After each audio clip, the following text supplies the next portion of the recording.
నమస్తే. మన దేశం వాడే బాగా పలుకుబడి ఉన్నవాడే. కానీ మనకంతగా తెలియనివాడు.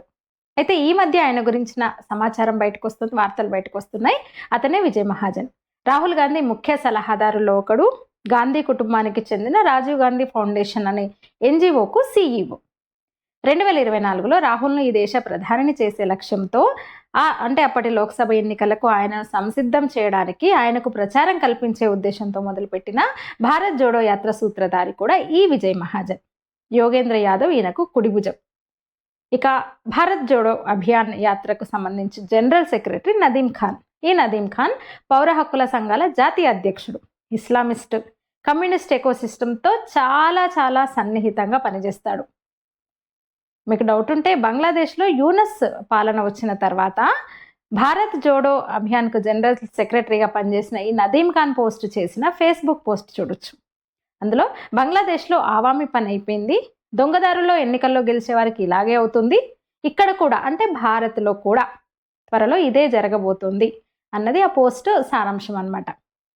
ఇంకో విచిత్రం ఏంటంటే బీజేపీ అంటే ప్రతిపక్షంలో ఉన్నా లేదా అధికారంలో ఉన్నా కూడా భారతీయ జనతా పార్టీ ఎప్పుడు ఇలాంటి పౌర హక్కులు, నక్సలైట్లు, వామపక్ష భావజాల సంస్థలు, వ్యక్తులతో సంబంధాలు పెట్టుకోదు.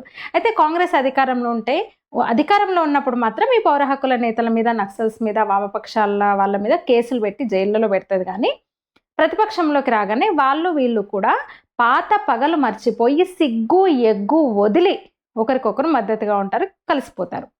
అలాగే ఈ ఖాన్ కూడా రాహుల్ కోసం పనిచేశాడన్నమాట మొన్నటి లోక్సభ ఎన్నికలకు ముందు.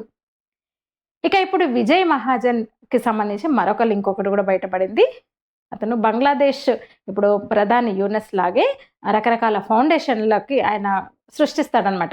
గతంలో యూనస్ బంగ్లాదేశ్లో న్యాయపరమైన చిక్కులు ఎదుర్కొన్నప్పుడు ఫోర్డ్ ఫౌండేషన్ మాజీ ట్రస్టీ, ఇన్ఫోసిస్ చైర్మన్ నారాయణమూర్తి ఆయనకు మద్దతుగా లేఖ రాశారు. ఈ విజయ్ మహాజన్కి ఇన్ఫోసిస్కి ఇంకో లింక్ ఉంది. విజయ్ మహాజన్ ఇన్ఫోసిస్ మొదటి చైర్మన్ అయిన డాక్టర్ జీకే జయరామ్ కలిసి ఏప్రిల్ 2010లో అంటే దాదాపు 14 ఏళ్ల క్రితం కాంగ్రెస్లో నాయకత్వాన్ని డెవలప్ చేయడం కోసము, అంటే నాయకులను తీర్చిదిద్దడానికి ఆ పార్టీలో జవహర్లాల్ నెహ్రూ లీడర్షిప్ ఇన్స్టిట్యూట్ జేఎన్ఎల్ఐ అనే శిక్షణ సంస్థను ప్రారంభించారు. IPSMF అంటే independent and public spirited media foundation. దీనికి నిధులను ఇన్ఫోసిస్, విప్రో, బయోకాన్, బాలీవుడ్ స్టార్ అమీర్ ఖాన్ వంటి చాలా మంది ఇస్తున్నారు. ఈ IPSMF ఫ్యాక్ట్ చెకర్ జుబైర్ నుంచి షేర్వానీ వరకు, ది వైర్, ది కారవాన్ నుంచి ఆర్టికల్ 14 అనే మరో వామపక్ష బీజేపీ వ్యతిరేక న్యూస్ వెబ్ పోర్టల్స్ అన్నిటికీ కూడా ఫండింగ్ చేస్తూ వస్తుంది. ఇంకొక ఆసక్తికరమైన విషయం ఏంటంటే IPSMF వ్యవస్థాపక ట్రస్టీస్లో ఒకరైన రుక్మిణి బెనర్జీ పైన చెప్పుకున్న విజయ్ మహాజన్కి చెందిన ఫోర్డ్ ఫౌండేషన్ నిధులతో ప్రారంభమైన ప్రధాన్ అనే ఎన్‌జీఓకి కూడా వైస్ చైర్పర్సన్. ఫోర్డ్ ఫౌండేషన్ అధికారి జీప్ జోషి మరో సహా వ్యవస్థాపకుడు, కోఫౌండర్ అయిన విజయ్ మహాజన్తో కలిసి ఈ శిక్షణ ఎన్‌జీఓని ప్రధాన్ను స్థాపించారు. ఫోర్డ్ ఫౌండేషన్ ఇతర అమెరికన్ కంపెనీలు వారి ఎన్‌జీఓల ద్వారా నిరంతరం దీనికి నిధులు కోట్లలో అందజేస్తూ వస్తున్నాయి. ఈ విజయ్ మహాజన్ బ్యాక్సిస్ అనే మరో కంపెనీని కూడా స్థాపించాడు. అది కేవలం ఫోర్డ్ ఫౌండేషన్ ద్వారా నిధులు సమకూర్చడమే కాకుండా అందులో అంటే పార్ట్నర్గా, భాగస్వామిగా కూడా ఉంది. ఇక విజయ్ మహాజన్, యోగేంద్ర యాదవ్ అత్యంత సన్నిహితులు. ముందే చెప్పాను నేను. తమ ఎన్‌జీఓల ద్వారా రైతుల కోసం పనిచేస్తున్నామని చెప్పుకుంటారు. 2024 ఎన్నికల్లో మోదీ ప్రభుత్వాన్ని గద్దె దింపడమే ఎజెండాగా ప్రారంభమైన రైతు నిరసనల ప్రణాళిక వెనుక ప్రధానంగా ఉన్నది ఈ ఇద్దరే. అయితే భారతీయ రైతులకు అన్యాయం చేస్తే అంటే ఒక జన్యుపరంగా మార్చిన విత్తనాలను, పురుగు మందులను మాన్సాంటో, బేయర్స్ వంటి సంస్థలు అమ్ముతున్నాయని విజయ్ మహాజన్ లాంటి వ్యక్తులు రైతులను ఉసిగొల్పుతారు. అయితే మరోవైపు వీళ్ళే బేయర్ వంటి విదేశీ వ్యవసాయ రసాయనాల కంపెనీల కోసం పనిచేస్తున్న సంగతి రైతుల దగ్గర దాచిపెడతారు. అగ్రికెమికల్ సీడ్స్ దిగ్గజం మోన్సాంటో కూడా విజయ్ మహాజన్ స్వచ్ఛంద సంస్థకు నిధులు సమకూరుస్తుందని రైతులకు తెలియదు పాపం.